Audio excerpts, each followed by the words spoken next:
원달러 환율이 소폭 하락하긴 했지만 이틀째 1,340원대에 머물고 있습니다. 가뜩이나 치솟는 물가에 고환율까지 더해지면서 부담이 커지고 있는데요. 이 시간 환율이 오르는 이유는 무엇인지 또 달러와 강세가 언제까지 이어질지 전망해 보겠습니다. 석병훈 이화여대 경제학과 부교수 나와 계십니다. 어서 오십시오. 안녕하십니까. 네, 최근 들어 환율 왜 이렇게까지 급등세인 겁니까? 몇 가지 이유가 있습니다. 일단은 미국의 FOMC 의사록이 공개된 다음에 미 연준 고위 관계자들의 지속된 고금리 인상에 대한 매파적인 발언이 이어지고 있는 상황입니다. 그리고 최근에 그 러시아에서 천연가스 공급을 차단하겠다는 위협을 하면서 천연가스 무기화 압박을 하고 있습니다. 근데 유럽의 많은 나라들이 이 천연가스 발전에 의존하고 있는 상황에서 천연가스 공급을 무기화하겠다, 천연가스 공급을 중단하겠다고 압박을 하는 러시아는 결국은 유럽의 그 전력 부족 현상을 유발하고 이것은 결국 유럽의 경기 침체의 가능성을 유발하면서 현재 유럽의 물가 상승률 같은 경우 상당히 높은 수준입니다. 예를 들면 영국 같은 경우 7월에 소비자 물가 상승률만 하더라도 이제 전년 동월 대비 10.1%에 육박하는 수준인데요. 이런 고물가 상황에서 전력 공급 부족으로 인한 경기 침체까지 다다르게 되면 이것은 바로 스태그플레이션 상황이죠. 그러다 보니까 유로화 가치가 하락하게 되고 또한 미국과 이어서 이제 세계 이제 최대 규모의 경제인 중국 경제 역시 코로나 확산으로 인한 이제 방역 강화, 그래서 내수 침체, 그다음에 부동산 시장 침체로 인해서 경기 침체의 단계에 접어들었습니다. 그러다 보니까 역시 위안화도 역시 가치가 떨어져서 투자자들이 안전자산인 달러 선호 현상으로 달러의 포션을 늘리다 보니까 달러화의 강세가 지속되고 역시 원화도 예외가 적용될 수 없기 때문에 달러화 대비 원화의 가치가 하락해서 원달러 환율이 상승하고 있는 것입니다. 그럼 이렇게 한번 여쭤볼게요. 지금 말씀해 주실 때 결국에는 이제 달러를 더 선호해서 그런 거다라고 말씀을 해주셨는데 전 세계적으로 자기네 국가 화폐 가치가 계속 떨어지는데 왜 달러는 선호를 하는 겁니까? 달러는 아무래도 기축통화이기 때문에 예를 들면 달러를 가지고 있어야지만 원유도 살 수 있고요. 그다음에 각종 무역거래에서 달러를 가지고 있어야만 결제를 할 수 있어서 달러를 선호할 수밖에 없는 것입니다. 네, 이렇게 달러가 강세를 보이면 우리 생활 곳곳에도 영향을 미칠 텐데요. 일단 직구를 할 때 싸서 직구를 하는데 이렇게 환율이 오르게 되면 좀 소비자들이 국내로 눈을 돌릴까요? 예, 맞습니다. 그동안에 이제 국내 가격보다 해외 가격이 싼 경우에는 이제 해외 직구라는 것을 소비자들께서 하셨는데요. 이제는 해외 직구를 하게 되면 특히 미국에서 직구를 하는 경우에는 달러로 이제 가격을 지불해야 되고 그다음에 이제 배송료까지 이제 높은 배송료를 지불하셔야 되는데 이 달러에 대비 원화의 가치가 하락을 하다 보니까 많은 가격을 지불하셔야 되니까 사실 국내화보다 가격 차가 나지 않는 상황입니다. 그러니까 이제 해외 직구, 특히 미국 제품의 경우는 해외 직구를 하는 이제 메리트가 없다 보니까 차라리 국내 제품을 사는 것이 유리하다. 그렇지만 이제 최근에 소비자분들께서 많이 경제학적 지식을 많은 분들이 계셔가지고 엔화 같은 경우는 가치 하락이 원화보다도 큰 편입니다. 그러다 보니까 엔화, 일본 제품 같은 경우는 직구를 하는 것이 여전히 유리하다. 이래서 이제 일본 제품에 대한 해외 직구는 또 늘어나는 추세입니다. 네. 그러면 면세점에서 면세가도 더 비쌀 수도 있겠네요. 예, 그렇습니다.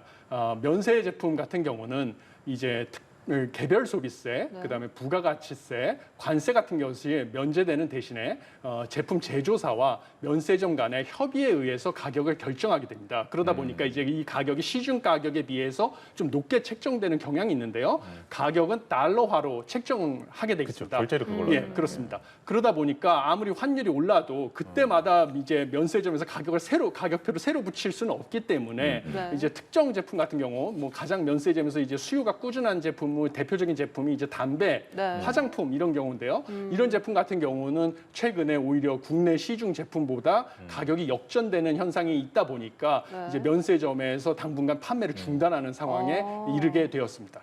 네, 실제로 일부 담배 제품들은 역전이 되기도 했네요. 그렇죠. 지금 예, 보니까. 그렇습니다. 유학생들의 고민도 깊어질 것 같은데 예. 미국은 특히 안 그래도 고물가인데 이렇게 예. 유학생들 입장에서 환율까지 높아지면 더 부담이 되지 않겠습니까? 예, 그렇습니다. 저희 학교만 하더라도 이번에 저의 추천서를 받아서 박사과정에 진학한 학생들하고 뭐 식사 자리를 가졌었는데요. 네. 그 학생들 같은 경우도 물론 대학원생 같은 경우는 학교에서 장학금을 받고 가서 생활비나 학비 같은 경우는 걱정이 없지만 네. 초기에 이제 정착 비용이 많이 들어서 이제 부모님들한테 부담을 드려서 걱정이 많이 된다는 이제 제가 고충을 들었습니다. 그렇지만 이제 중요한 것은 이제 학부생 같은 경우는 네. 예, 장학금이 학부생을 대상으로 하는 장학금은 거의 없기 때문에 네. 등록금 부담, 그다음에 생활비 부담이 엄청 큽니다. 그리고 학부생의 경우에는 학생 비자로 입국을 할 경우에는 뭐 아르바이트를 해서 자기가 생활비를 벌고 싶어도 할 수가 이제 없잖아요. 취업의 기회가 예, 제한이 돼 있어서 전공과 관련된 뭔가 실습 관련된 취업에 한정이 돼 있다 보니까 예, 아르바이트를 해서 학비나 생활비를 벌 기회도 막막해서 이제 유학생을 미국 쪽 학교에 유학생을 둔 가족들의 부담도 상당히 당분간 클 가능성이 있습니다. 뭐 부모님이 가장 부담이 되겠죠. 뭐 학생들 예. 보내야 되고 예, 그러면 그렇습니다. 이제 어느 정도는 이게 보통 그렇지 않습니까? 그게 다 얽혀 있잖아요. 예를 들면은 자녀 학비 문제도 있지만 이게 뭐 대출금이라든지 이런 게 그렇죠. 다 내가 들어오는 월급, 연봉 네. 안에서 계획을 맞춰서 요 정도면은 요 학교에 이 학비를 부담하면서 내가 보낼 수 있겠구나 생각했을 텐데 이렇게 높아지면은 그럼 이런 경우에는 학생들이 좀 돌아오게 되는 그런 경우까지도 갈 수 있을까요? 예, 과거에 그런 경우도 있었습니다. 그랬었죠. 이게 당분간 휴학을 하고 어쩔 수 없이 뭐 남학생 같은 경우는 이제 휴학을 하고 네. 또 귀국을 해서 이제 병역 의무를 한다든지 아니면 또 뭐 여학생 같은 경우는 이제 휴학을 하고 막 방문 학생으로 한국으로 와서 이제 네. 한국에 있는 학교를 다니면서 네. 학점을 이수한다든지 이런 경우도 과거에 있었습니다. 네. 예. 그 외환 위기 때 많은 유학생들이 돌아왔던 것 예. 같은데 그래서 일각에서는 예. 제2의 외환 위기가 오는 것 아니냐 이런 우려도 나오고 있거든요. 저는 외환위기 제2의 외환위기 가능성은 현재로서 없다, 거의 낮다고 보고 있습니다. 예. 몇 가지 근거가 있는데요. 네. 첫 번째는 최근에 그 원 달러 환율 급등 현상, 그래서 달러 대비 원화 가치 하락 현상은 한국에만 국한된 현상이 아닙니다. 그래서 그 예로 이제 달러 인덱스, 6개 주요 통화 대비 달러화의 가치를 나타내는 달러 인덱스가 작년 연말 대비 뭐 13%나 상승한 상황입니다. 그러다 보니까 뭐 주요 기축 통화나 준기축 통화라고 할 수 있는 유로화, 뭐 엔화, 그다음에 브리티시 파운드화 다 이제 달러화 대비 가치가 하락하고 있고요. 원화보다도 더 큰 폭의 하락을 경험하고 있습니다. 그러다 보니까 그거에 비하면 원화의 가치 하락은 작은 편이고요. 그래서 한국 경제의 펀더멘탈이 상대적으로 양호하다는 증거고요. 그것뿐만 아니라 외국의 주식 투자 자금, 그런데 7월 달부터 순유입으로 전환이 됐습니다. 네네. 그다음에 채권 투자 자금도 역시 순유입인 상황입니다. 그래서 급격한 외국인 투자 자금이 유출되는 상황이 아니니까 걱정할 필요가 없고요. 또 우리나라 외환 보유액 역시 6월 말 현재 세계 9위 수준입니다. 9위 네. 수준이고 이제 만기 1년 이내에 단기 외채도 우리나라의 외환 보유액의 42%에 불과한 상황이라서 펀더멘탈이 튼튼하기 때문에 제2의 외환위기가 올 거다 이런 걱정을 하실 필요가 없습니다. 근데 지금 교수님께서 조금 전에 이제 주식 시장에 대한 부분도 말씀을 해주시긴 했습니다만, 예.